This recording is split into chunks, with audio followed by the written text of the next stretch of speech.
साधु बोल रहा था कि मुसलमानों को काट दो, उसके ऊपर नहीं मुकदमा दर्ज किया। शौकत साहब मुसलमान है, मुकदमा दर्ज कर दिया। बताओ शौकत साहब ने गलत क्या बोला, हमारा नेता गलत कहां बोला? मैं फक्र से कहता हूं कि हमारे हिंदू समाज के मल्लिकाए हिंदुस्तान बनाया गया। आज मैं फक्र से कहता हूं, जोधाबाई हिंदू समाज से थी, राजपूताना समाज से थी, मल्लिकाए हिंदुस्तान बनाया। अपने यहां तोडामल को नवरत्नों में रखा, तानसेन को नवरत्नों में रखा, बीरबल को नवरत्नों में रखा। तो बताइए क्या हमने रखा?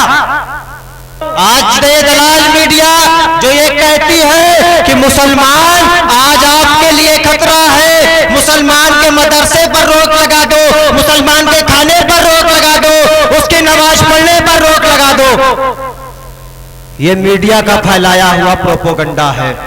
तो एसओ साहब सबसे ज्यादा बुरा आपको लगेगा, बुरा लगेगा तो मैं उसके लिए माफी चाहता हूं। संविधान सबको बोलने का अधिकार देता है, आपने हमारे शौकत साहब पर मुकदमा दर्ज कर दिया, संवैधानिक अधिकार के तहत उन्होंने अपनी बात को रखा। आपने दिल्ली के अंदर वो जो साधु बोल रहा था कि मुसलमानों को काट दो, उसके ऊपर नहीं मुकदमा दर्ज किया। शौकत साहब मुसलमान है, मुकदमा दर्ज कर दिया। बताओ शौकत साहब ने गलत क्या बोला, हमारा नेता गलत कहां बोला? मैं फक्र से कहता हूं कि हमारे हिंदू समाज के मल्लिकाए हिंदुस्तान बनाया गया। आज मैं फक्र से कहता हूं, जोधाबाई हिंदू समाज से थी, राजपूताना समाज से थी, मल्लिकाए हिंदुस्तान बनाया।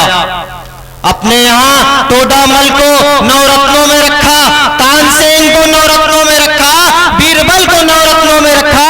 तो बताइए क्या हमने रखा? मुगलों ने रखा ना।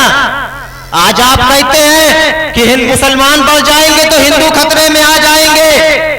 800 साल हुकूमत करी, खतरे में नहीं आया।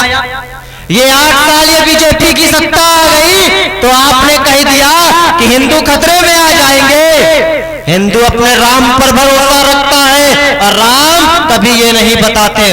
अरे अब तो श्री राम भी 2 हो गए। एक हिंदुस्तान के उन सैकड़ों हिंदू भाइयों के जिनको मैं दावत देता हूं कि आओ मजलिस इत्तेहादुल मुस्लिमीन में, अगर इज्जत नहीं मिलेगी तो मैं भी पार्टी छोड़ दूंगा। दूसरी बात, दूसरे से राम उद्देश्य के आतंकवादियों के जो हमारे मुस्लिम भाइयों को मारते हैं, जो दलित भाइयों को मारते हैं और कहते हैं जय श्री राम का नारा लगाओ। क्यों लगाएं? क्यों लगाएं? मर्जी है हमारी, पूजा करना हमारी मर्जी है, नहीं लगाएंगे। हम राम को दिल से मानते हैं, जुबान से नहीं। हम राम को दिल में रखते हैं और राम की पूजा हम दिल से करते हैं। जितना हम राम को मानते हैं उतना हम मोहम्मद साहब को भी मानते हैं। मोहम्मद साहब का जन्मदिन था, मैं गया, मैंने नबी साहब का जन्मदिन मनाया। वहां मुझको ऐसा नहीं लगा कि मैं कोई गैर मुस्लिम हूं। इतनी इज्जत बताइए मेरे हिंदू समाज के लोगों आपने मुसलमानों को दी। ये बातें बड़ी गंभीर हैं। सबसे ज्यादा बुरा पीछे खड़ी, उनको लग रहा होगा मुझको कोई परवाह नहीं। मैं इस देश के अंदर संविधान के दायरे में रहकर हमारे बैरिस्टर असदुद्दीन ओवैसी साहब के कंधे पर रखकर बंदूक नहीं चलाता, मैं अपने दम पर बात करता हूं।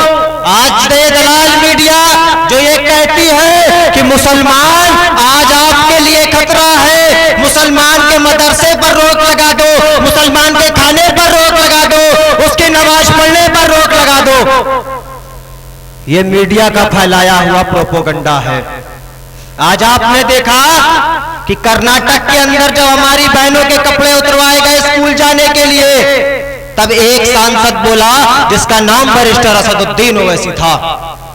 आज मैं आपको बताऊं कि आप जो यहां पब्लिक बैठी है, इसने सोचा होगा कि चलो कर्नाटक के अंदर हमारी बहनों के कपड़े उतरवाए गए, मुरादाबाद में थोड़ी ना उतरवाए गए। इसी मुरादाबाद के अंदर आपके 25 से 26 लोगों को घर से उठा लिया गया, घर में नमाज पढ़ रहे थे ना। ये मत सोचो कि आज उनके साथ हुआ है तो हमारे साथ नहीं होगा। लगेगी आग तो आएंगे कई घर जज में, यहाँ पर केवल हमारा मकान थोड़ी है। इसी के साथ अपनी बात को समाप्त करता हूं। बहुत बहुत शुक्रिया।